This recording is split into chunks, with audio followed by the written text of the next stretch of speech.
haufananishi na madhabahu yoyote, na sadaka yako ya mwanao mpendwa Yesu Kristo haifananishi na sadaka yoyote, na jina la Yesu halifananishi na jina lolote.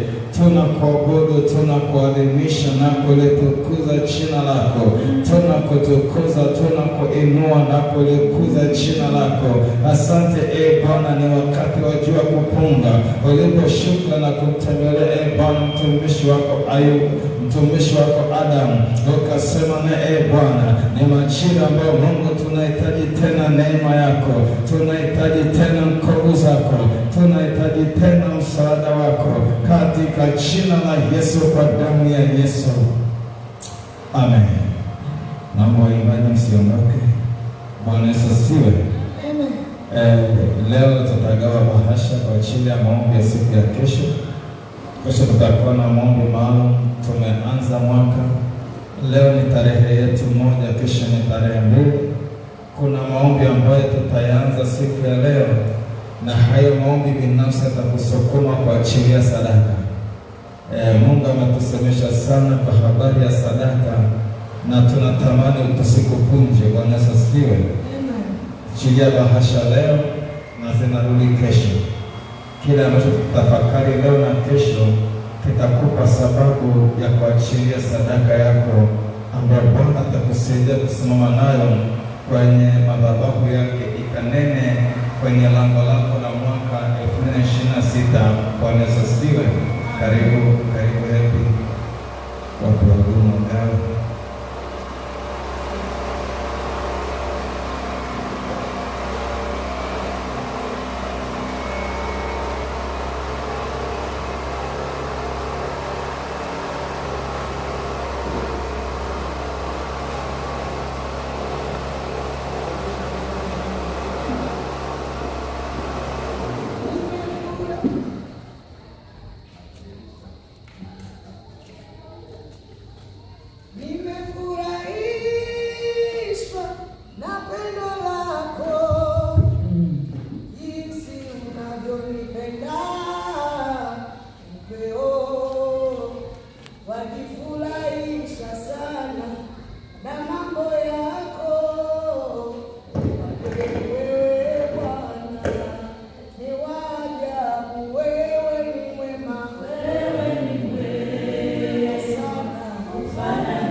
wewe ni mwaminifu, na uaminifu wako kwetu ni ngao na kigao.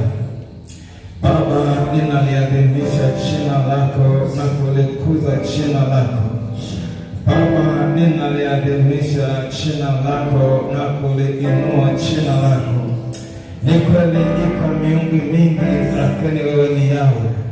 Wewe ni Elohim, wewe ni El Shaddai, wewe ni niko ambaye niko, na umejitukuza katika nyakati za mwisho kupitia jina la Yesu, ukalikirimia kuwa jina kuu kuliko majina yote, katika jina la Yesu, amen. Rosi, konene haleluya, jana umenipunja, sitaki utoke nje. Haleluya, jana usimamie tu kwenye halo, uishie kwenye haleluya.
ni korasi ambayo tutaikuta kule mbinguni, na wimbo ambao hautakoma. Tutamsifu Bwana tukiimba haleluya, haleluya, haleluya. Biblia inasema Mungu anatafuta vitu kadhaa, lakini kitu kimoja anachokitafuta ni mtu wa kumwabudu katika roho na kweli. Kwa ikifika saa ya kuabudu, sahau kila kitu, sahau kila kitu.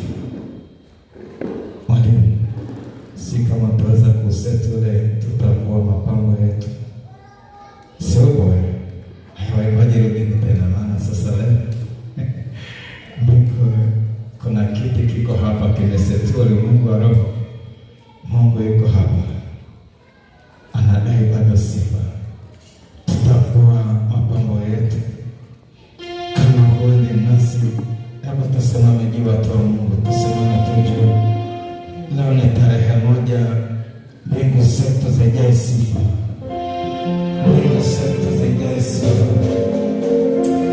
Huu ni wimbo wa kiagano, mwambie Mungu aende nasi 2026. Namwambia Mungu kama kwende nasi situtoe kutoka hapa, lakini mwambie Mungu tutavua mapambo yetu vile tunavyotubanabana, tuseme tutavivua Januari hii, ili Mungu tunapotoka, Mungu wetu aende nasi. Waisraeli waligoma, Mungu akamwambia sasa nitamtuma malaika wangu aende nanyi, sitaenda nanyi. Wakagoma, akasema kama huende nasi usitutoe kutoka hapa. Huo ni wimbo wa kiagano kati yetu na Mungu wetu. Karibu.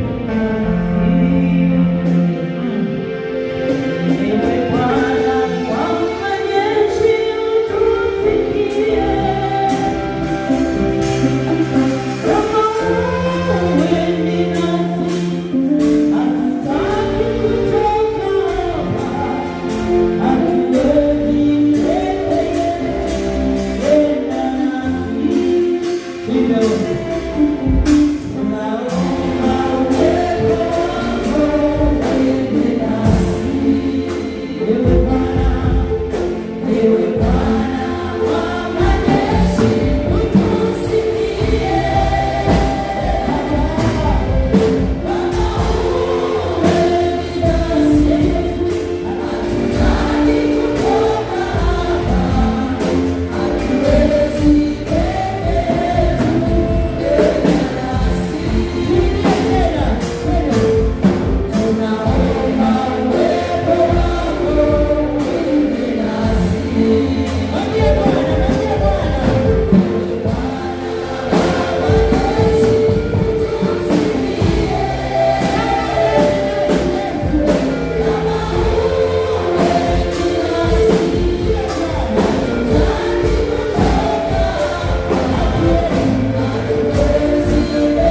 Mungu akupe neema ya kutoka naye Januari yako utaendelea mwaka mzima. Bwana Yesu asifiwe. Namshukuru Mungu ametupa neema. Leo ni siku yetu ya kwanza ya kongamano la pili. Jana tumemalizia kongamano la kwanza, siku yetu ya 4. Leo tarehe moja tuna kongamano jipya la siku 4. Tutakuwa na ujumbe mpya, tutakuwa na maombi mengine kabisa. Bwana Yesu asifiwe. Ninamshukuru Mungu kwa ajili ya mtumishi wa Mungu Peter Chambula. Baba Mungu akubariki sana, akupe muda, akuongezee, na kwenye kongamano hili mwambie Yesu niongezee muda na hiyo afya ikarabati. Kuna kazi bado kubwa hujaifanya, hatakuifanya. Kamwambie Mungu kama Hezekia, ndani ya huo uwepo wa Mungu mwambie kitu Mungu. Bwana Yesu asifiwe. Kwa kweli inaona neema Mungu kubwa sana katikati yetu. Tujitie nguvu kwa Bwana, tutaona mwisho mzuri katikati ya huu mwaka. Bwana Yesu asifiwe.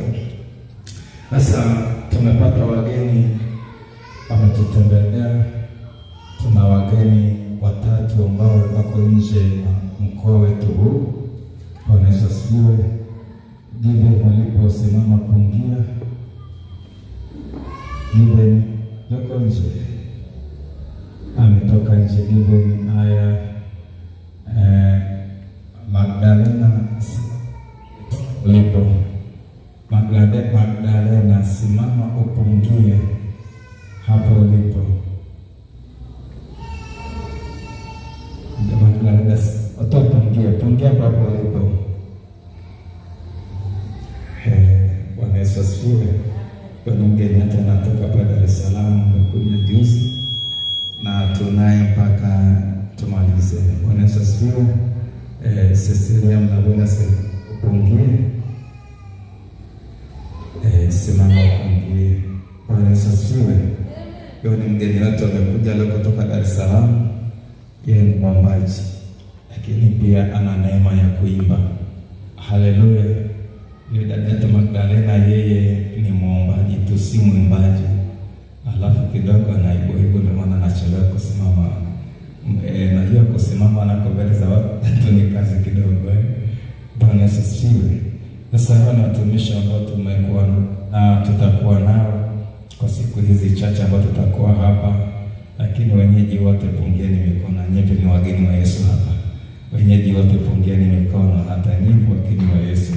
Bwana Yesu asifiwe. Sasa tunaanza leo safari ya kongamano letu la pili. Tuna ujumbe unaosema maombi ya kurithi, halafu kwenye mabano mwaka wa kurithi.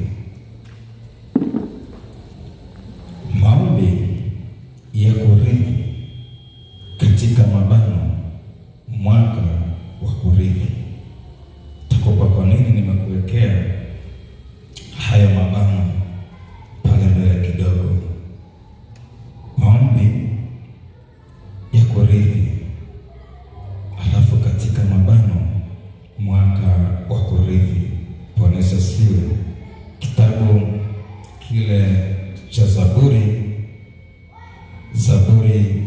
ya 2 mstari wa 8, Zaburi ya 2 na mstari ule wa 8. Jumbe wa safari hii kwenye kongamano letu wanasema maombi ya kurithi, alafu katika mabano mwaka wa kurithi. Kwenye kitabu cha Zaburi ya 2 mstari wa 8 Biblia inasema, uniombe nami nitakupa mataifa kuwa urithi wako, na miisha ya dunia kuwa milki yako. Nitarudia, uniombe nami nitakupa mataifa kuwa urithi wako, na miisho ya dunia kuwa milki yako. Bwana Yesu asifiwe. Sasa nitoke hapo kidogo kwa wale ambao tumekutana leo, nielezee kidogo maono. Nimekupa tu neno letu la kusoma nalo mwaka huu, lakini nikuelezee kidogo habari ya maono ili tusaidie kutembea pamoja. Kwenye kitabu cha Nyakati wa Kwanza 20 mstari wa 1, ili tuende sambamba pamoja na ukadaki kile ambacho Mungu anakiachilia, ni vizuri tupate wote pamoja. Haya ni maono ambayo Mungu aliyaweka kati yetu miaka kadhaa kule nyuma, na tunaendelea nayo kwa miaka kadhaa, na tumemwona Bwana mwaka kwa mwaka. Kwenye kitabu cha Mambo ya Nyakati wa Kwanza 20 mstari wa 1 Biblia inasema, hata ikawa mwanzo wa mwaka mpya, wakati watokapo wafalme kwenda vitani, Yoabu akaongoza mashujaa wa jeshi, akaiteka nyara nchi ya wana wa Amoni, akaja akahusuru Raba, lakini Daudi akakaa Yerusalemu, na Yoabu akaupiga Raba akauangamiza. Bwana Yesu asifiwe. Sasa haya ni maono ambayo Mungu aliachilia katikati ya timu tunafanya kazi pamoja. Mungu alinisemesha miaka karibu 5 nyuma, na jambo nililiombea sana weza pole kapata kibali, na tulianza makongamano ya mwanzo wa mwaka kama miaka 5. Nakumbuka moja kongamano tulifanya kwenye kanisa la Redeemed Gospel Church pale Dar es Salaam Lamba Mawili. Kanisani kuna kina Cecilia aliyesimama hapa kwa Askofu Mkenda. Tulipata neema kufanya kongamano moja hapo pale Dar es Salaam, na Bwana alionekana sana, na tukaendelea makongamano mengine na mengine. Sasa Mungu akaleta neema kwamba mwaka huu litakuwa ni kongamano la wilaya. Tutalifanya kwenye madhabahu yetu hii ya huduma ya maisha mapya ya Kristo Yesu, au New Life in Christ. Na tumepata neema ya kuwepo toka tarehe 28 ya mwaka jana mwezi wa 12, na tunahitimisha tarehe 4. Sasa kusudi au maono nasema, hata ikawa mwanzo wa mwaka mpya, wakati watokapo wafalme kwenda vitani. Sasa hii ni itifaki ya ulimwengu wa roho. Kila ikifika majira mwaka mpya, wafalme wanaenda vitani. Sasa kama wewe ni mfalme hujui, lazima wenzako watakuja, watakupiga, watakuteka. Maana hii ni kanuni ya kiroho. Kila ikifika mwaka mpya, wafalme wanaenda vitani kwa malengo mawili. Cha kwanza, kumsogeza adui asikaribie mipaka yake, lakini cha pili, kupanua himaya ya ufalme wake. Sasa maana kwenye mwaka mpya, Daudi mfalme akamtuma Yoabu aende, kwa sababu unajua ni hivi, ukiwa mpole sana utachomwa mpaka vidole vya macho, lakini watu wakijua huyu ni mbabe anapambana, wanasimamia mbali. Kwa katika ulimwengu wa roho, kuna kila inapofika mwaka mpya ni wakati wa vita, hasa juu ya mipaka kuna wafalme wanatoka mashariki wanaenda magharibi kupambana ili kutafuta umiliki mpya, lakini wanapoingia vitani inasaidia majirani kujua jamaa bado ni imara, bado yuko vizuri, bado anajiamini, bado yuko sawasawa. Wakisikia umeingia vitani, hata waliokuwa na nia kukufuata kukupiga hawaji. Kwa nini? Unajua jamaa bado amekaa vizuri. Na ukifika mahali ukipiga unateka ngome, unateka ule ufalme, ukishauteka unautiisha, unakulipa kodi mwaka mzima. Yaani ule ufalme, tuseme kwa huko kwetu nchi zetu kwa nyakati ambazo tumezipita za miaka 100, walikuwa naita wakoloni. Anakuja mkoloni, anakuja kwenye taifa lako, analimiliki. Taifa lako inakuwa ni jimbo lake. Haleluya. Sasa katika nyakati zile na hata sasa katika ulimwengu wa roho, vita nyingi inapiganwa majira ya mwaka mpya. Sasa kwa sababu wapendwa hawajui ni kipindi wanapigwa, wanateka, kwa sababu wapendwa wengi mwaka mpya ni muda wa kushona nguo, ni muda wa kupika pilau, ni muda wa kunywa soda. Kumbe watu wenzao mwaka mpya wamesahau soda, wamevaa magwanda, wako vitani. Kwa unakuta kwenye sufuria la ugali la pilau utapigwa, hilo sufuria utalilipia kulinda mwaka mzima. Sasa wangapi wana miaka 10 hawajaenda vitani? Kwa hiyo umetoka mwaka wa kwanza ukalipishwa kodi, mwaka wa pili ukalipishwa, miaka 10 ni mateka. Alafu Yesu naye, Mungu asaidie sana. Sasa Mungu ameweka ufunuo, asa tuunganishe nguvu kwenye mwanzo wa mwaka. Tunaingia vitani kwenye kitabu kile cha Ufunuo 5, kitabu kile cha Ufunuo 5, kitabu cha Ufunuo Yohana 5:9-10. Neno la Mungu linasema, nao waimba wimbo mpya wakisema, wastahili wewe kukitaja kitabu na kuzifungua muhuri zake, kwa kuwa ulichinjwa ukamnunulia Mungu kwa damu yako watu wa kila kabila na lugha na jamaa na taifa, ukawafanya kuwa ufalme na makuhani kwa Mungu wetu, nao wanamiliki juu ya nchi. Bwana asifiwe. Mwambie jirani, wewe ni mfalme. Tulipookoka tukatolewa kwenye utumwa wa shetani na nguvu za giza, tukapaishwa, tukapewa level ya kuwa ufalme. Kwa ulimwengu wa roho ni mfalme, lakini unawakilisha ufalme wa mbinguni mahali ulipo. Kwa sisi tunapoenda vitani kupambana, hatuende kupanua umiliki wetu kwa ajili ya nafsi zetu, tunapanua umiliki kwa ajili ya ufalme wa Mungu. Unapanua himaya ya kutawala kupitia wewe unayewakilisha ufalme wa Mungu hapa duniani. Kwa kila mwaka unatakiwa ulinde ufalme wa Mungu aliyekupa kuumiliki, lakini upanue ufalme wa Mungu upanuke zaidi. Wanatakiwa tawaze kwenye kijiji, uje kitongoji, kijiji, uende tarafa, uende kata, uende wilaya, uende mkoa. Ufalme wa Mungu uzidi kupanuka mwaka kwa mwaka. Sasa kwa sisi ni ufalme na shetani ana ufalme wa giza. Kwa vita yetu sisi si juu ya nyama na damu, ni katika ulimwengu wa roho. Tunapambana na ufalme wa giza. Ufalme wa giza umemiliki mahali, unaenda na jeshi la Bwana, unapiga, unautisha na uangamiza, alafu unamiliki pale kuwakilisha serikali ya mbinguni. Kwa hatumiliki kwa nafsi zetu, tunamiliki tukiwakilisha serikali ya mbinguni.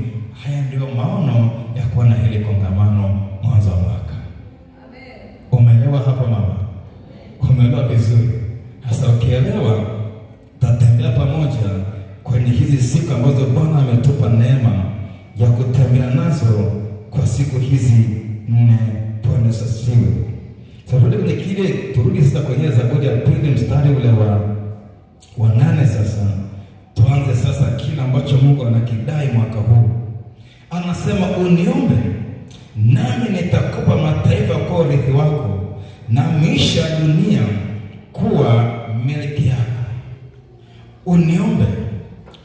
nitakupa mataifa kuwa urithi wako na maisha ya dunia kuwa milki yako. Nimesema ujumbe unasema maombi ya kurithi, katika mabano mwaka wa kurithi. Sasa nianze na maombi ya kurithi. Hapa Mungu anasema uniombe nami nitakupa mataifa kuwa urithi wako na maisha ya dunia kuwa miliki yako. Sasa Mungu ametangaza mwisho tokea mwanzo kwamba omba akupe mataifa kuwa urithi. Urithi ni kitu ambacho si cha kwako, ni kitu ambacho hakikuhusu. Kuna mwenye aliyekuwa nacho anakurithisha. Ndio maana baba yako anapokufa huwa anakurithisha alivyokuwa nayo, na Biblia imesema wazi, nyumba ni urithi mtu nyumba ni urithi mtu apewapo na baba yake. Kwa hiyo kuna urithi wa nyama na damu ambao tunarithishwa tukiwa duniani. Hata sisi leo tunarithisha watoto wetu elimu, tunapambana kuwasomesha, tunawarithisha elimu ili kuwatengenezea kesho nzuri.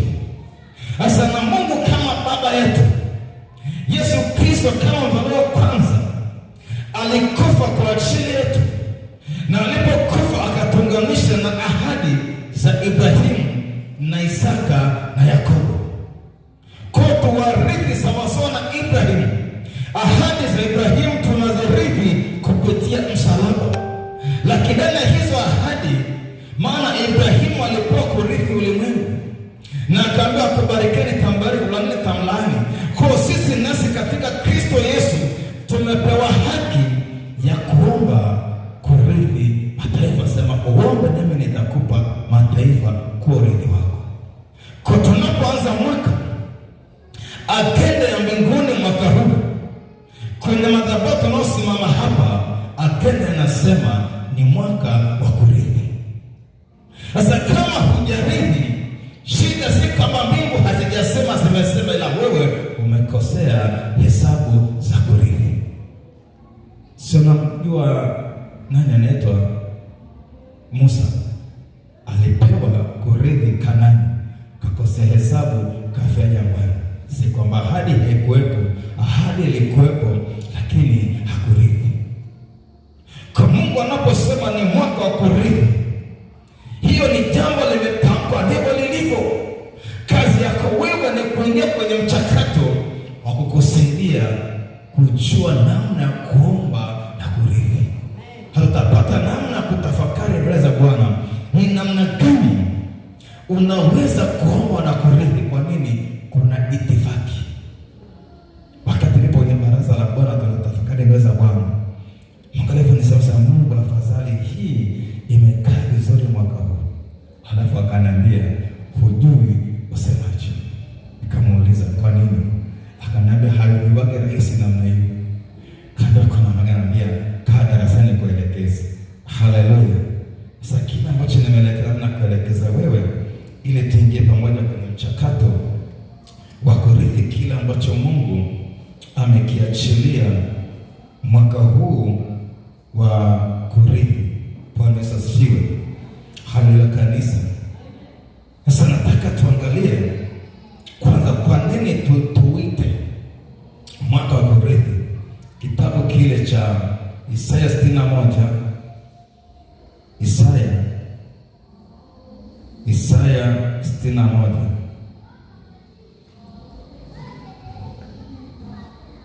Kitabu cha Isaya 61, Isaya 61. Tutakwenda kuangalia hapo Isaya, mstari ule wa Isaya 61 mstari wa pili. Biblia inasema hivi: kutangaza mwaka wa Bwana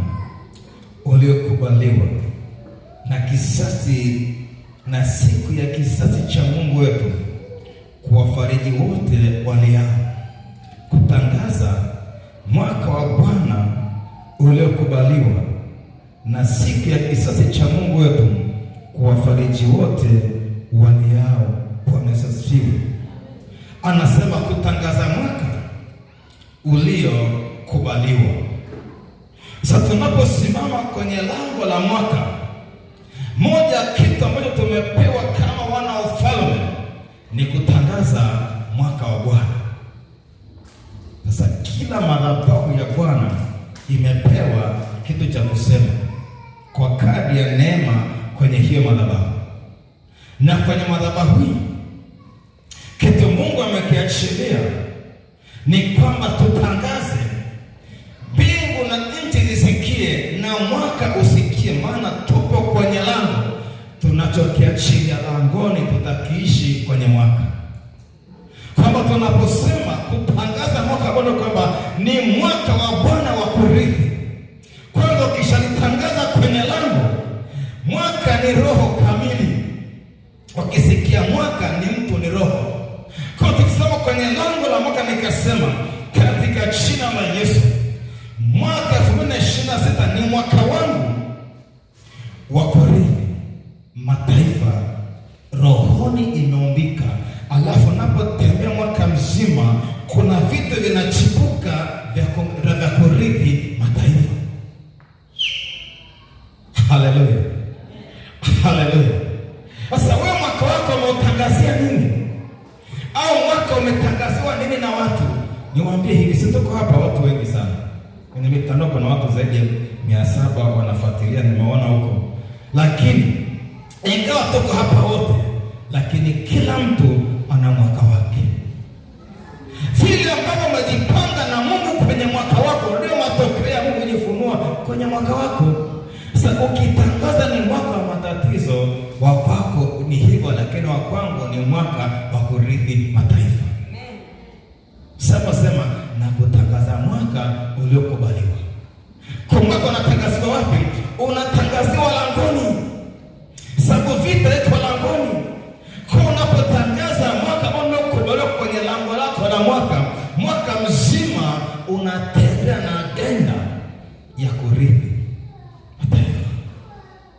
Tutaona hawa mataifa tunawarithiji. Kwa ni mwaka wako.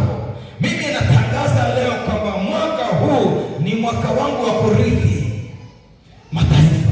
Na wewe utangaze mwenyewe.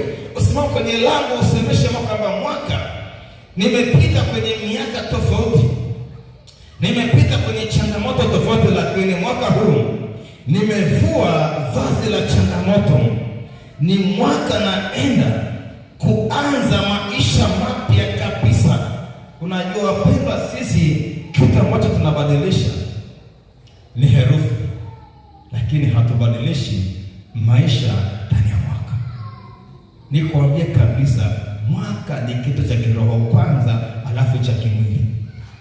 Wewe jiulize, kwa nini watu wa ufalme wa giza wanatoa sadaka sana mwezi wa 12? Kwa nini? Wanaandaa ulimwengu wa roho kumiliki mwaka ujao. Ndio maana vita akasema ni kipindi cha wafalme kwenda vitani. Sasa wana wafalme wa giza wao wanajiandaa. Mwezi wa 12 ni mwezi kwao wa kufanya ibada sana. Zile ibada ambazo wanazifanya, wanajiandaa kumiliki mwaka wako kiroho. Sasa sisi tumejifunza, tumeanza kuachilia sadaka mwisho wa mwaka siku 4. Kwa nguvu ya sadaka ya mwaka jana inatupa kumiliki lango la mwaka. Kama naona nafasi tumefanya zaidi yao, na sadaka tuna nguvu kuliko ya kwao. Haleluya, haleluya. Haleluya, haleluya. Haleluya kanisa. Mtu anataka kanisomea hapo, mpe mtu mmoja mic kwenye stage ya kusoma. Tusaidiane kusoma kidogo. Kitabu kile cha Mwanzo 25:21, andika pointi hii kwamba taifa huanza na mtu mmoja. Andika tu hivyo ya kwamba taifa, umeme katika taifa huanza na mtu mmoja. katika ulimwengu wa roho, katika unaposikia taifa, tafsiri ya taifa ni nyingi, lakini nataka tuanze na namna ya kurithi mtu kama taifa katika ulimwengu wa roho idhihirike katika ulimwengu wa nyama na damu. Kuna mtu akusoma hapa, ameshika maiki asome.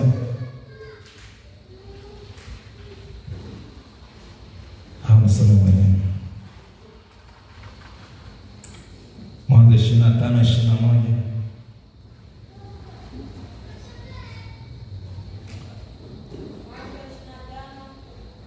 Mwanzo 25:21.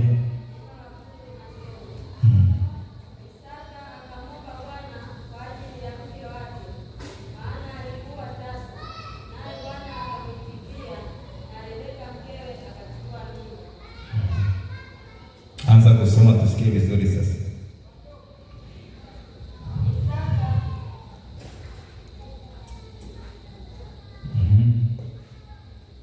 Haleluya. Isaka akamwomba Bwana kwa ajili ya mke wake, maana alikuwa tasa. Naye Bwana akamwitikia, na Rebeka mkewe akachukua mimba. Amen. Nakwambia baada ya kumaliza endelea 22. Watoto wakashindana tumboni mwake, naye akasema, ikiwa ni hivi, kuishi kwanifaa nini? Akaenda akamuuliza Bwana. Bwana akamwambia, mataifa mawili yako tumboni mwako, na kabila mbili za watu watafarakana tangu tumboni mwako. Amen, amen. Haleluya kanisa. Sema Bwana akamwambia. Narudia, Bwana akamwambia, mataifa mawili yako tumboni mwako, na kabila mbili za watu watafarakana tangu tumboni. Bwana asifiwe. Biblia inasema uniombe nami nitakupa mataifa kuwa urithi wako. Sasa hatua ya kwanza kumiliki mataifa, taifa linaanza na mtu mmoja na kabila inaanza na mtu mmoja. Kwa unaweza kusema naomba kumiliki mataifa, lakini kumbuka, anza kumiliki taifa kama mtu katika ulimwengu wa roho. Na tunamiliki mataifa kwa namna gani? Kuna watu ambao Mungu ameshakutengea kwa ajili ya leo na kesho yako, lakini hujaweza kuwarithi kila ambacho kimewekwa kwa ajili yako. Itumia lugha ambayo itakusaidia zaidi. Bwana asifiwe. Kwa mfano, unapomiliki kihuduma, huduma yako Mungu alishatenga watu ambao anataka wahudumie, lakini ili wahudumie lazima uwarithi kiroho ndio wahudumie kimwili. Kufanya ile kongamano hapa si kwamba tu nimekurupuka usingizi nikasema kongamano. Bwana aliniambia sasa ni wakati wa kwenda kufanya kongamano kwenye ile madhabahu. Kwa hiyo nimekuja kwa neno la Bwana, si kwa akili zangu. Sawa sawa. Sasa ulimwengu wa roho nimepewa kumiliki saa hii kwenye wiki hii, na huduma yangu sasa hivi tunapoongea, kuna watu kutoka mataifa mbalimbali wanafuatilia huduma hii live mubashara. Nachofanyika hapa wanakiona mahali walipo. Sasa wote ambao wahudumia wiki hii kiroho nimepewa kuwamiliki kihuduma. Sasa Mungu ili apanue hoga ya huduma anakuongezea watu wa kuwahudumia. Kipindi cha kwanza nilikuwa nikifanya semina za kanisani tu, watu 50, watu 100. Lakini baada ya Mungu kuniambia nataka nikupanulie hoga, nikupanulie urithi wa kihuduma, akaniambia anza kufanya huduma mitandaoni. Baada ya kuanza, hatua ya kwanza ilikuwa ni ngumu, lakini baada ya kuanza sasa hivi huduma zangu zote, kusanyiko kubwa liko mitandaoni kuliko liko kanisani. Yaani tulioko hapa hatufiki 100, lakini mitandaoni ni zaidi ya 700 7 unafuatilia semina, na mpaka semina ikiisha, mpaka mwezi ukiisha, ni watu zaidi ya 3,000 wamefuatilia. Sasa Mungu alipopanua urithi wangu kihuduma, akanipa watu wa kuwahudumia kiwango cha urithi niliyopimiwa. Maneno sawa hapo. Kwa kihuduma na kumilikiwa kama taifa na kuhudumia, lakini ahudumia watu kwenye mataifa mbalimbali.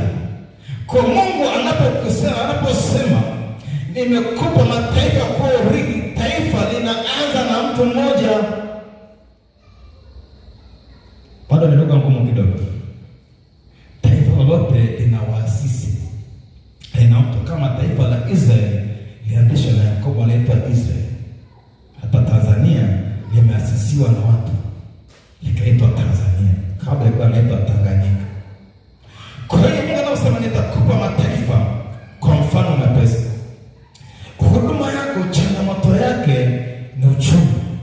Huduma inashinda kwenda kwa sababu ya pesa.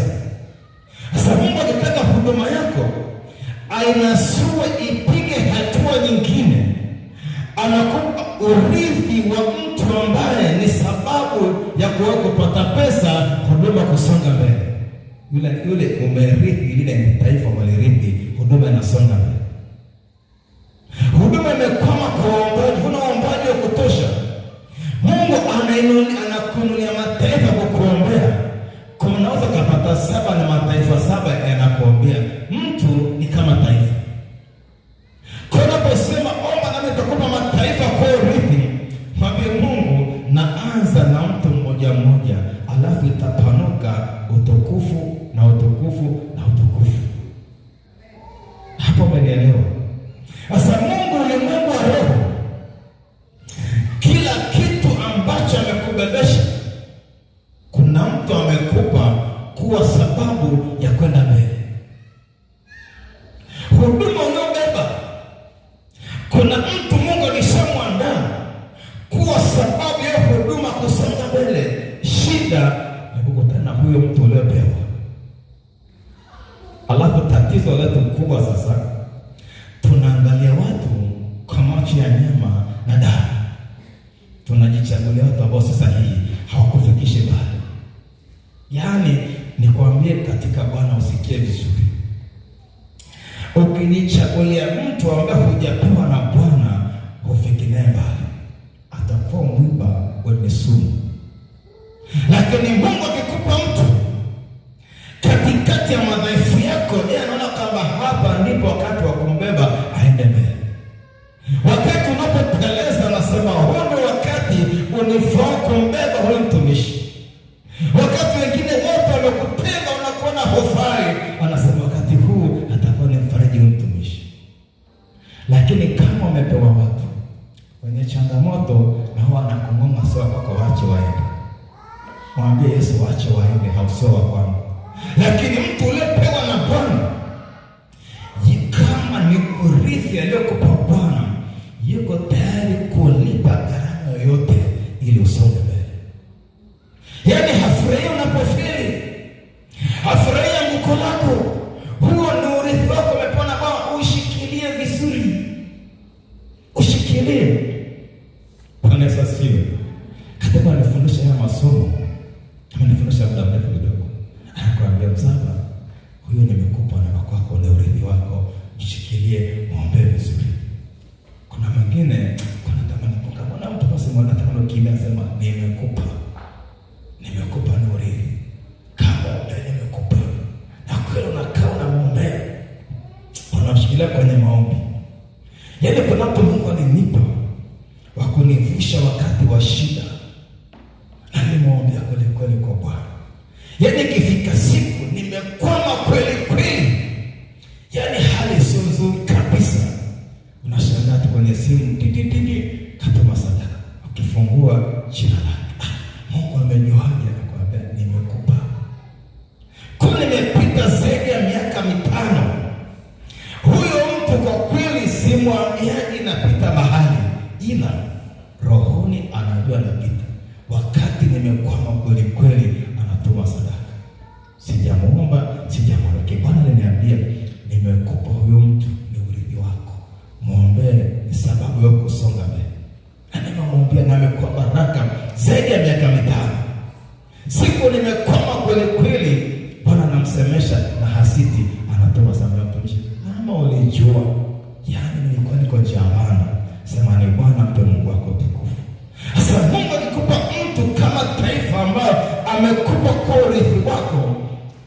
rohoni mnaingiliana sana kuliko mwilini.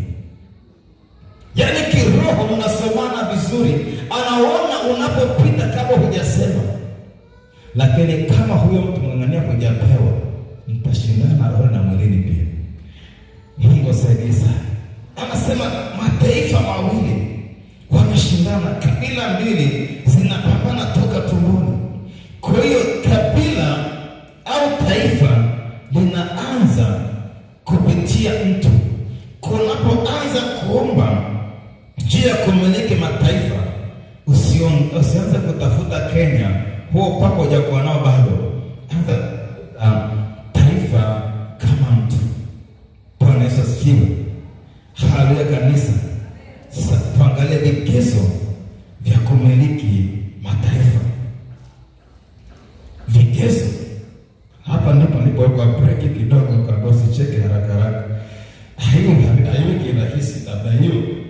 Lazima kuna vigezo na masharti ili uweze kumiliki mataifa, ili kumiliki baraka za Bwana, ili kumiliki kile ambacho Bwana anataka kiachilie kwa ajili ya ufalme wake.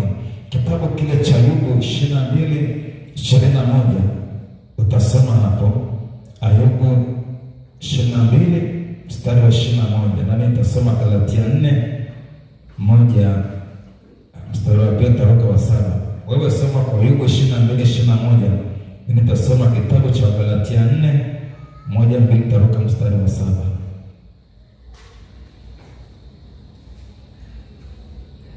Ayubu 22:21, neno la Mungu linasema, jue sana Mungu ili uwe na amani, ndivyo mema yatakavyokujilia. Amen. Nasema Galatia 4 nasema, lakini nasema kuwa mrithi wakati wote wapo mtoto hana tofauti na mtumwa, angawa ni bwana wa yote, bali chini ya mawakili na watunzaji, hata wakati uliokwisha kuamriwa na Bwana. Mstari wa 7, kama ni hivyo, wewe si mtumwa tena, bali umwana, na kama umwana, basi umrithi kwa Mungu. Hapa ndipo nilipigwa breki kidogo, kama sikurupuke kuomba. Kuna vigezo na masharti. Sasa nikaanza kuhoji, kwa nini Mungu tupa masharti na vigezo? Si rahisi tu kumiliki. Akaniambia, Mzaba, kuna watu akili zao ni za kitoto. Nikiwapa tu kumirithi mkoa wa Kilimanjaro, wanauzamisha wote. Mnanisikia sawa? Yaani kuna watu wakiwa na akili za kitoto, ambao sasa nakupa mkoa wa Morogoro, nani siku 7 tutaukuta ameshaupigwa juu chini. Akili za nini? Za kitoto. Yaani kuna watu kwenye maombi ni watoto chekechea kindagati wa mwisho kabisa. Lakini wapo kwenye utumishi, ukisikia vitu wanavyoviomba kupitia jasi Bwana mihemko, nasema Yesu akamwambia kusikiliza hayo maombi. Kuna sababu anipa neema, hebu chungulia maombi wanaomba watumishi wako. Hebu sikia anachoomba yule, anasema sawa. Akaniuliza sasa, Mzaba, wanasema tu maombi kirahisi. Hebu angalia mtu kama huyu. Hivi nimpe kurithi, awe na tamko la mwisho kwenye maombi juu ya Tanzania, kitatokea nini? Yaani mtamka asubuhi, yaani taifa zima amepigwa na kipindupindu taifa. Shida amemkwaza tu hajakula chips. Yaani anaomba chips hamjampa, sema sasa kipindupindu taifa zima. Kanyuma tu chips. Sinajua maisha ya mtoto mdogo. Ukinyima pipi anakung'ata. Pipi ni ya kwako.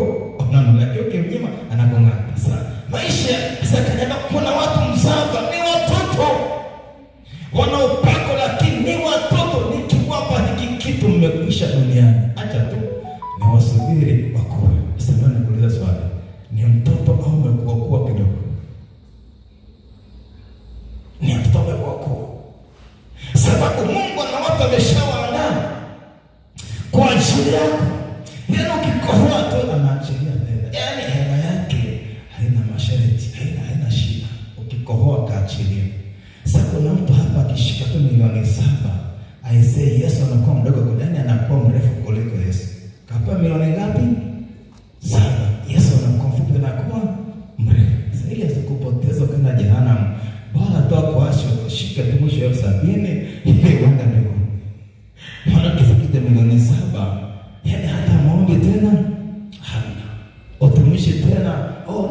shida na duka, niko busy na kuna vitu Mungu anavitafuta kwa watoto wake, hata akiwekeza wataendelea. Yaani Mungu anatamani akiwekeza usibishe kumpa utukufu yeye. Lakini kuna watu yaani Mungu akiwatendea kidogo tu na upako na kuambia kiburi kimepanda kuliko hata masikini. Ndio. Shida utoto. Sasa Mungu akaniambia natamani sana nipate watumishi mashujaa kwenye mwaka huu waingie kazi, lakini wengi ni watoto. Yaani wana akili za kitoto. Nikiwekeza vitu vikubwa ni wanaharibu kila kitu. Mwenye akili ya kitoto akikwaza kidogo tu anapoza maombi ya laana. Sasa umepewa mamlaka kumiliki wilaya au mkoa, ukitamka mkoa mzima umeuadhibisha kwenye maombi. Ndio tafsiri. Yaani eneo umepewa kumiliki kwa ajili ya ufalme, unatamko la mwisho kwenye maombi kwenye hilo eneo. Sasa hebu nikupa tu challenge ndogo tu. Hebu fikiri, una neno la mwisho la tamko kwenye taifa la Tanzania. Ungetamka nini baada ya machafuko yaliyotokea hapa juzi? Ungetamka nini? Yaani kuna watu sasa wangeshakufa siku nyingi. Maamuzi alishaisha kupitia maombi yako. Sasa shida na utoto. Ili uwe na vigezo vya kumiliki mataifa, cha kwanza kuwa amana. Akasema mjue Mungu ili uwe na amani, ndipo mema yatakapokujia. Kuna mema yapo, lakini kwa sababu humjui Bwana umezuiliwa. Ukishamjua Bwana na masharti na vigezo vyake, cha kwanza unakuwa na nidhamu. Unakuwa na nidhamu. Yaani kuna pale unapita unakuta watumishi maeneo tofauti tofauti, nasema Mungu, hivi huwa nakutumikia wewe kweli? Nasema nitumikia mzaa. Ila shida mahali alipokea utumishi. Akanifundisha hivi, kwenye madhabahu ya Mungu, kwenye madhabahu ya Mungu aliye hai, kuna nafasi tatu kwenye hekalu lake. Kwanza kuna hema ya mataifa, alafu kuna patakatifu panapokaa kuhani, alafu kuna patakatifu pa patakatifu anaingia kuhani mara moja tu kwa mwaka kwenye agano la kale. Lakini Yesu alipokuja kwenye utumishi wake akatujengea tena zile madhabahu tatu. Alipopanda mlimani kuomba na wanafunzi wake karibu na mateso yake, walienda wanafunzi 12. Akafika mahali akaambia wale 9, kaeni hapa. Akamchukua Petro na Yakobo akawapeleka mpaka hapa. Alafu wale wa hapa akaambia kaeni hapa, niende kule nikaomba. Akachukua 3 akafika nao hapa. Akaambia Petro na Yakobo, sema roho yangu ina huzuni kiwango cha kufa, kaeni hapa mkeshe pamoja nami. Alafu yeye akaenda hatua ya mtupu wa jiwe, akaanza kuomba. Alipitia madhabahu 3. Madhabahu ya kwanza ilikuwa na kina Yuda. Ilikuwa na kina Yuda kule. Ile ni hema ya machafuko kule. Huduma upako hapo, lakini yaani vimbwegera vyake vya kule vinachafua, yaani vinawasha masikio. Lakini unapokaa patakatifu hapa kuna nidhamu. Sasa kule patakatifu haingii kila mtu. Ni mtu ambaye ametakasa, amejitenga na uovu, anaingia kule. Sasa kanaambia msaba, wengine wapo kwenye hema mataifa wananitumikia, lakini mambo yao kwa kweli yananihuzunisha. Sasa ndio maana kuta kwamba kuna vitu haviendi. Sasa ili uweze kurithi, lazima utoke kwenye hema mataifa uingie hapa alipokana Petro. Biblia inasema ni watu wenye sifa ya kuwa nini? Ya kuwa nguzo. Kwa hao 3 walikuwa ni nguzo za kanisa. Alikuwa nani? Petro, askofu mkuu. Alafu hao 3 walikuwa ni wasaidizi kwamba ni watu wenye sifa kwa nguzo. Kwa kwenye madhabahu ya wanafunzi 12 na wale 120, hawa 3 walikuwa ni nguzo. Alafu Yesu alikuwa na madhabahu ya peke yake, anaenda anaomba mwenyewe. Sasa katika ulimwengu wa roho, ili Bwana kupa kurithi mataifa na kiburi kisiinuke, lazima umjue sana Bwana Mungu wako, uwe na akili za rohoni, uwe na upesi wa kiroho, uwe na uelewa wa kiroho kwamba ni nini mapenzi ya Baba yako wa mbinguni. Na ukipata kumiliki mataifa, kipaumbele cha kwanza ni ufalme wa Baba yako wa mbinguni. Kipaumbele ni nini kwako? Kipaumbele ni nini? Lazima kipaumbele cha kwanza kiwe na ufalme wa Mungu, na haya yote utazidishiwa. Haleluya kanisa, haleluya wana wa Mungu. Kwa hiyo ili tumiliki, lazima huu mwaka, watu wamesema kwamba ni mwaka kuvua mapambo yetu, vile ambavyo nakufanya usitembee na Bwana mwaka huu viachilie, vinakuchelewesha. Maana ninyi ni warithi sawasawa na ahadi. Una haki za msingi kwa Baba yako, anachosubiri tu na ufahamu wako ukae vizuri. Haleluya kanisa, haleluya waombaji, haleluya kanisa, amen. Hivi umekuwa kidogo leo, akili yako imekuwa kidogo, utampa utukufu Mungu wako, utampa heshima Mungu wako. Tusimame tuombe. Tutakuwa na agenda mbili za kuomba leo. Cha kwanza, omba toba kwa Bwana. Mahali umeishi kama mtoto, ukaharibu, ukavurunda, na Bwana akajisikia vibaya kwa ajili yako. Alafu cha pili, tunakwenda kutangaza ni mwaka wa kurithi mataifa. Tangaza kwenye ardhi, tangaza kwenye mbingu, tangaza kwenye bahari, tangaza kwenye nchi kavu, tangaza kwenye milima, tangaza kwenye nafsi yote kama ni mwaka. Tangaza, semesha labda mwaka huu ni mwaka wangu wa kurithi mataifa. Unafuatilia Facebook live, unafuatilia YouTube, leo ni siku ya toba na kutangaza ya kwamba mwaka 2026 ni mwaka wa kurithi mataifa, ni mwaka wa kurithi wako kote. Na Biblia inasema na kutangaza mwaka wako tunakwenda kutangaza, mbingu zisikie, ardhi zisikie, uumbaji usikie, mataifa yasikie kama ni mwaka wako wa kurithi mataifa. Unatangaza kama kuhani na mwana wa ufalme wa mbinguni. Karibu tumwabudu Mungu. Unaweza kaachilia kitu kwa sababu yako mbele. Leo tunaweka msingi, tutapata kuomba zaidi. Achilia kitu, sogea tuweza kuomba kwa uhuru zaidi. Achilia kitu chako, sogea mbele kwa shida Mungu. Niachilia kwa Bwana. Muda mchache lakini kuzae kitu rohoni. Muda mfupi lakini kuzae kitu. Tangaza kitu na kutakiishi mwaka huu.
ni ufunguo tu kidogo ambao utakusaidia kwenda mbele.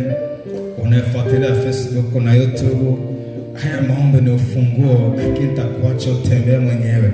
Sema, Mungu uliye hai, katika damu ya Yesu, wewe ni mwaminifu, umenichilia kwenye lango la mwaka. Ni majira ambayo wafalme wanaenda vitani kulinda himaya zao na kupanua utawala wao. Nami Bwana, umeniita na kunitakasa na kuninunua kwa damu ya Yesu, na umenifanya kuwa ufalme na ukuhani, ili nipate kumiliki juu ya nchi. Mungu, nimejifunza, sikujua mapenzi yako, nini cha kufanya kwenye majira ya mwaka mpya.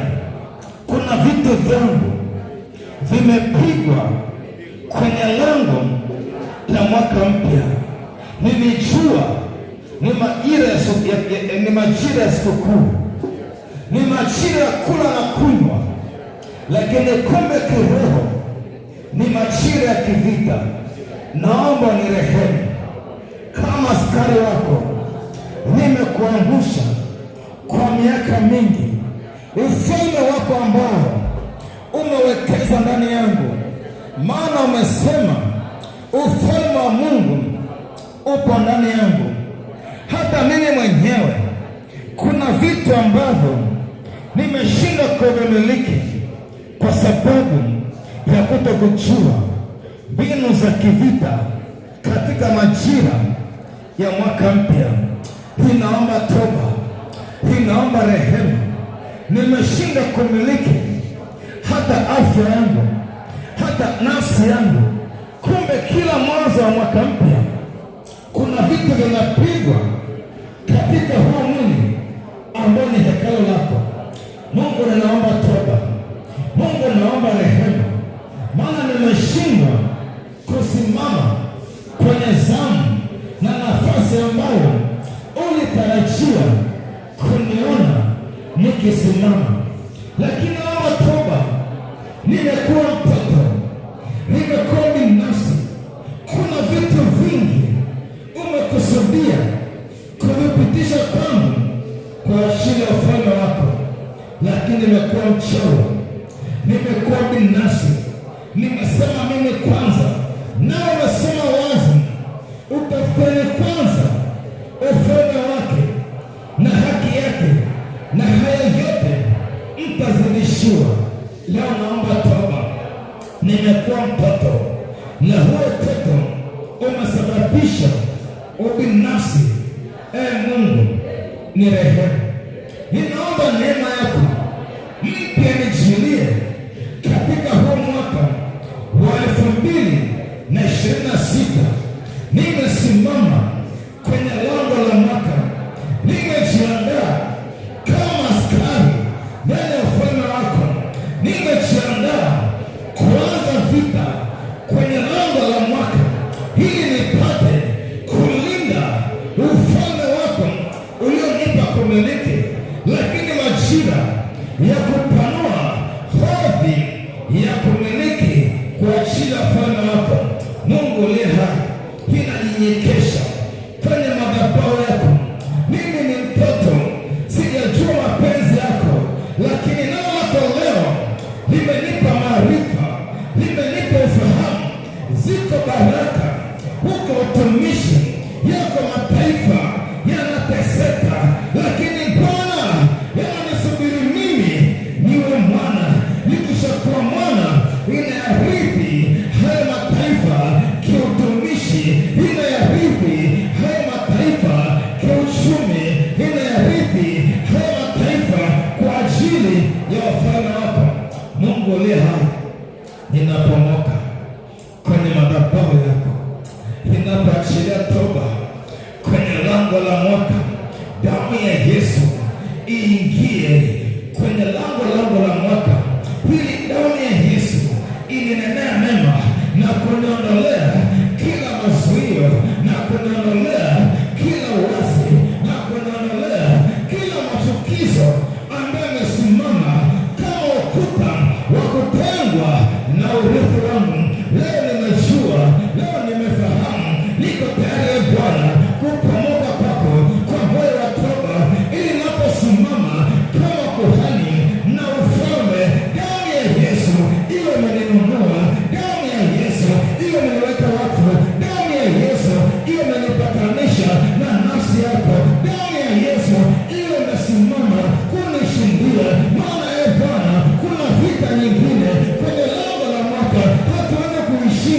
ila kwa damu ya Yesu. Hatuwezi kushinda ila kwa toba. Hatuwezi kushinda ile ufalme wako uingie kazini. Niko tayari Bwana, ninaachilia toba kwenye lango lako. Achilia toba, achilia toba, achilia toba, achilia toba. Pomoka kwa Bwana, pomoka kwa Bwana. Kuna sekunde chache za kuachilia toba. Wingu zako zimefunguka, zinaangalia ni nani anatoka sahi.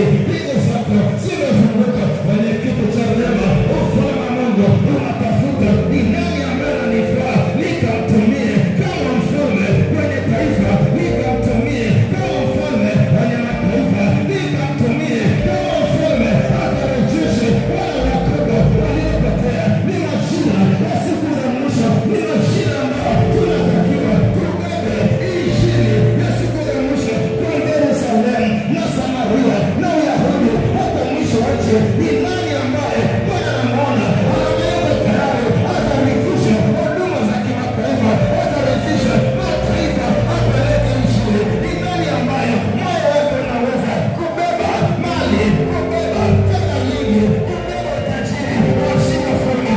Ashina toba Baba, katika jina la Yesu Kristo wa Nazareti, Mungu Baba, tunakumbuka wale marafiki yako, tukiona toba, tukiona rehema, tunaona toba Bwana kwenye lango la mwaka. Tumejua tumekosa popo, tumekosa kibali cha kumiliki na kutawala, ni kwa sababu ya utoto wetu. Tumekosa kibali wewe kujua Mungu. Tumekuwa na viburi, tumekuwa na viburi, tumekuwa na majivuno, tumekuwa na kiburi cha huduma, tumekuwa na kiburi cha utumishi, tumekuwa na viburi, tumeshinda kumiliki, ni kwa sababu ya kiburi. Tumekuwa maskini, ni kwa sababu ya utoto. Huruma imeshinda kupanuka, ni kwa sababu ya utoto. Lakini Bwana, tupo kwenye lango la mwaka, tupo kwenye lango la mwaka, tunaachilia toba, tunaachilia toba kwenye lango la mwaka, tunaachilia toba. Mungu, naomba toba ila zuia ambalo limesimamishwa kama mtoto, ila zuia ambalo limesimamishwa kwa sababu ya utoto, na unaachilia toba. Leo naomba toba Baba, ile damu ya Yesu ilinunua leo, ile damu ya Yesu ilinunua ilikouza kwenye kabila, ilikouza kwenye ukoo. Damu ya Yesu ilinunua leo, imerejesha ile nafasi ya ukuhani na ufalme ilipata kumiliki mataifa. Maana amesema njoo sana Mungu, hiyo na amani ndipo mema atakapojua.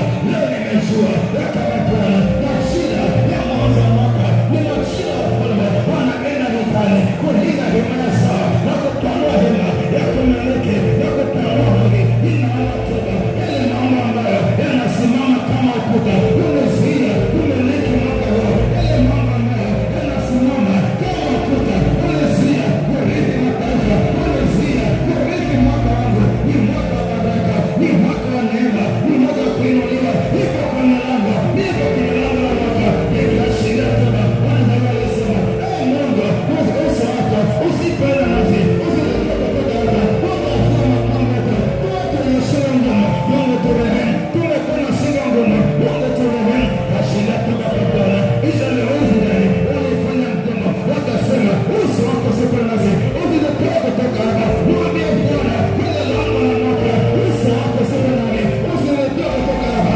Achilia toba, achilia toba. Usikubali wala malaika tu, usikubali wala malaika. Mwambie Bwana mwaka huu uso wako uende pamoja nami, uso wako uende pamoja nami, ukanipa raha, ukanipa kumiliki, ukanipa kumiliki mataifa, ukanipa kumiliki. Achilia toba. Mungu turehemu kanisa, turehemu watumishi, turehemu Bwana. Tumeshinda kutembea na agano lako, tumeshinda kutembea na kusudi lako, washinda watu wa kale. Tumetembea na makolokolo, tumetembea na uchafu, tumetembea na watu wa kale, tumekuwa na kiburi, lakini leo tunarudi kwenye madhabahu yako. Baba turehemu, Baba tusamehe, Baba tuachilie. Ni mwaka kushiliwa, ni mwaka kurithi, ni mwaka wa kurithi, ni mwaka wa kumiliki afya, ni mwaka wa kurithi mataifa. Kwa jina la Yesu, hiyo damu ya Yesu inaita leo, ianze kuepuka, itutakase, itununue. Damu ya Yesu itutakase, itununue. Damu ya Yesu ituoshe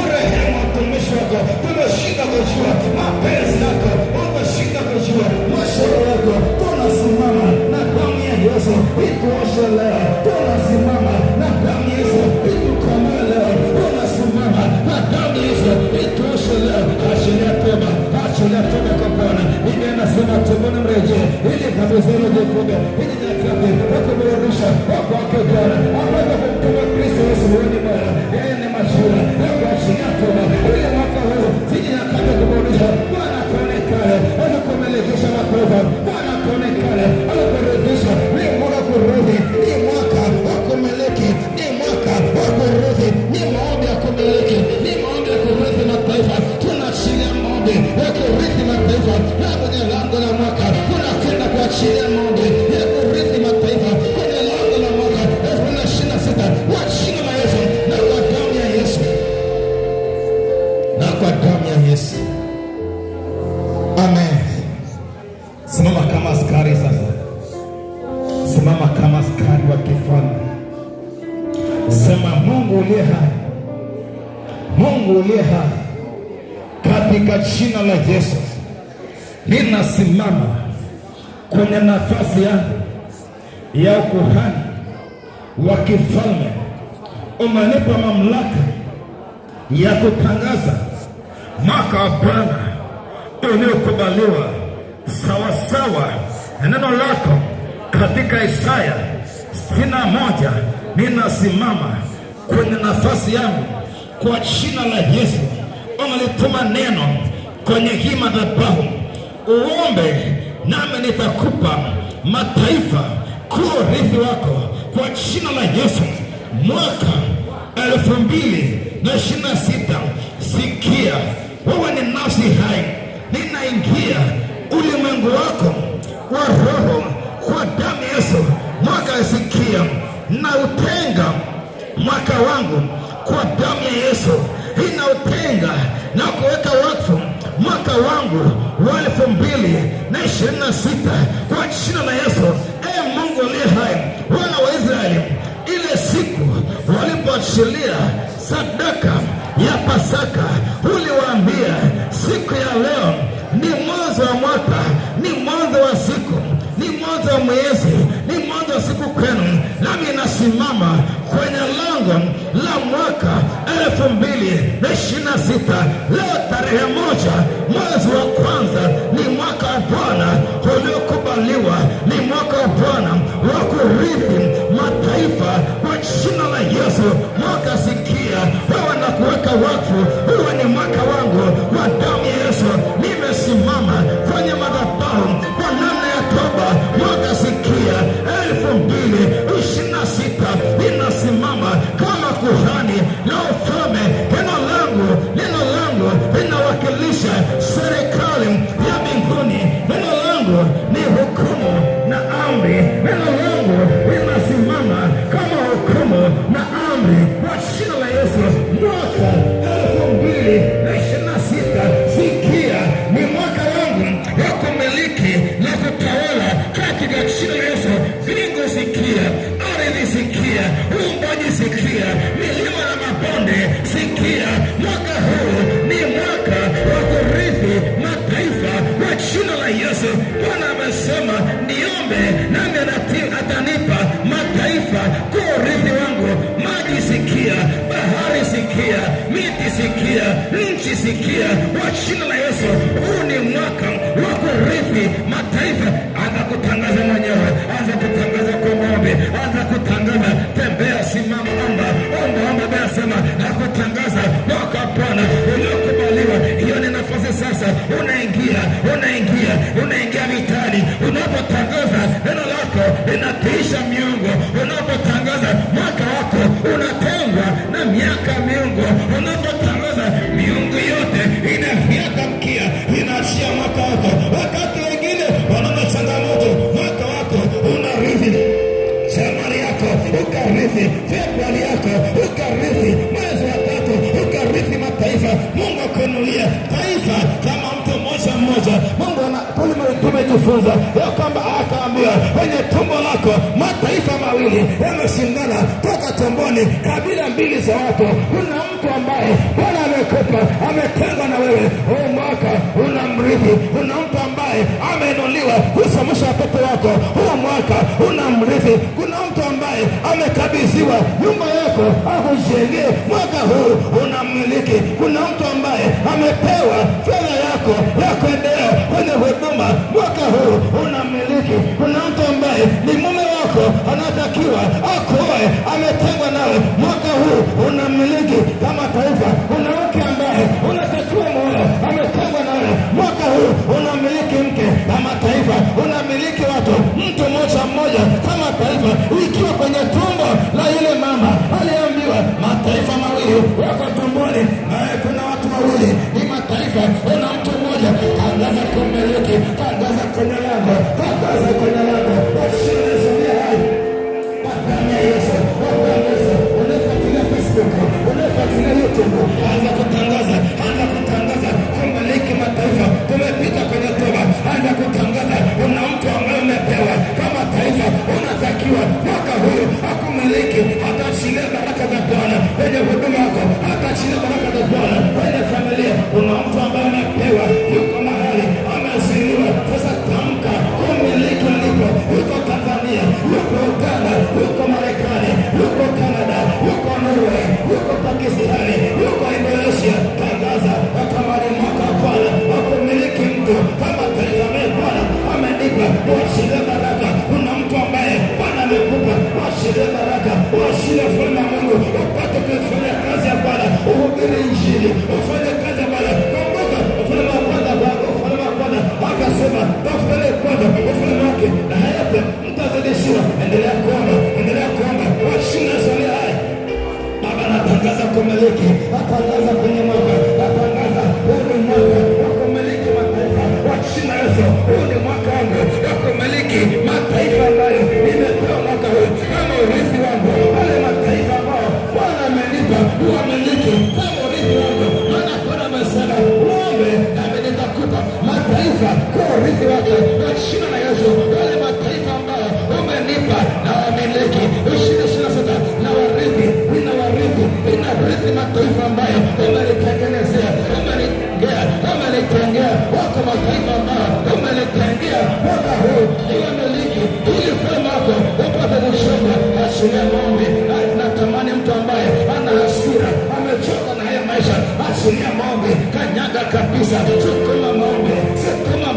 Mwambie Bwana, huu ni mwaka ambao sitalia, ni mwaka ambao nakenda kumiliki, ni mwaka kumiliki wale mataifa. Wale naomba kumiliki mataifa ambao umenitengea mwaka wa 2026.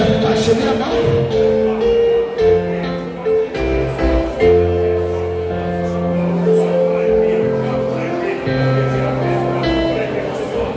Katika jina la Yesu, kama mamlaka ya damu ya Yesu, Mungu tunamiliki. Tunatangaza huu ni mwaka Bwana uliokubaliwa kurithi mataifa. Inatangaza mwaka, sikia, huu ni mwaka wa kumiliki mataifa. Ni mwaka uliokubaliwa kurithi mataifa. Mwaka 2026 inatangaza, sikia mwaka wa 2026. Wewe ni nafsi hai, mwaka sikia, mwaka 2026 ni mwaka wangu wa kumiliki mataifa. Ni mwaka wa kurithi mataifa kiutumishi na mke huduma ya utumishi. Ni mwaka ambao naenda kumiliki mataifa kiuduma. Mipaka ya utumishi mwaka huu inapanuka. Mipaka ya utumishi inapanuka kiafrika, inapanuka kimataifa. Mipaka yangu ya kumiliki kihuduma mwaka huu inakenda kumiliki mataifa mapya kiutumishi. Washinasa, mipaka yangu ya kutumishi inapanuka kutoka taifa hadi taifa. Mwaka huu inakenda kumiliki mataifa kihuduma. Washina la Yesu, mataifa ambayo sijafika kihuduma, mwaka huu ninafika. Mwaka unapanua hadhi yangu. Mwaka sikia, huu ni mwaka wa kumiliki kiutumishi huduma yangu. Mwaka huu inavuka mipaka ya kutoka taifa hadi taifa jingine, kutoka taifa hadi taifa jingine. Inapanua mipaka yangu ya kumiliki. Jina la Yesu inapanua mipaka yangu ya kumiliki. Jina la Yesu inapanua mipaka Yesu, mipaka yangu ya umiliki, mipaka yangu ya umiliki mwaka huu inapanuka, inakenda kumiliki mataifa mapya kwa jina la Yesu. Mtu kama taifa mwaka huu inamrithi, atatumika pamoja nami katika maombi, atatumika pamoja nami kihuduma, atatumika pamoja nami kupitia fedha zake, atatumika pamoja nami kwa njia mbalimbali. Inapenda kumiliki, inarithi mataifa, inarithi mataifa mapya ambayo sikuyarithi kwa miaka iliyopita. Inatangaza mwaka sikia 2026 inamiliki mataifa mapya, inarithi baraka za mataifa, inarithi mipaka mipya, inapanua mipaka yangu ya kurithi mataifa ya jina la Yesu. Unatangaza mwaka sikia, tupo kwenye lango, tupo kwenye lango, tunatangaza langoni ya kwamba mwaka huu ni mwaka wa kurithi mataifa wa jina la Yesu. Inatangaza kwenye lango la mwaka ya kwamba huu ni mwaka wa kupanua miliki ya kurithi, ni mwaka wa kupanua urithi wa kumiliki wa jina la Yesu. Ni mwaka ambao nitaona neema mpya, ninaona neema mpya mwaka huu wa kupanua urithi wangu kwa mataifa. Mungu amesema uombe na utakupa mataifa kwa urithi wako kwa jina la Yesu, kwa jina la Yesu, kwa jina la Yesu, kwa jina la Yesu, kwa jina la Yesu aliye hai. Kama mlaka ya Yesu, kama mlaka ya jina la Yesu aliye hai. Amen. Sema Mungu aliye hai, mipaka yangu ya umiliki naizungushia ukuta wa moto. Umesema kwenye kitabu ya kwamba utakuwa ukuta wa moto. Kwenye Zekaria 5 umesema nitakuwa huo ukuta wa moto na ndani ya utukufu. Mungu aliye hai, huo ukuta wa moto katika ufalme ambao umenipa kumiliki, huo ukuta wa moto, ufalme wa giza usipate nafasi ya kushambulia, usipate nafasi ya kuniteka kwa jina la Yesu. Malaika wa Bwana wakafanya vituo wakinizungukia na kuniokoa kwa jina la Yesu. Mipaka yangu nainyenyezia damu ya Yesu. Mipaka yangu naiwekea ulinzi na mipaka ya damu ya Yesu, ili Bwana, roho yoyote isipate nafasi ya kupenyeza uharibifu katika nchi na katika mbingu kwa jina la Yesu. Wewe ni Mungu aliyeweka mipaka kwenye nchi ya Gosheni. Hata mapigo yalivyopiga nchi ya Misri, nchi ya Gosheni ilikuwa salama. Nami kwa imani kwa jina la Yesu, ile mipaka ulionipa uizungushie ukingo, ili adui asipate nafasi kunishambulia na kuniteka kwa jina la Yesu, kwa damu ya Yesu. Amen.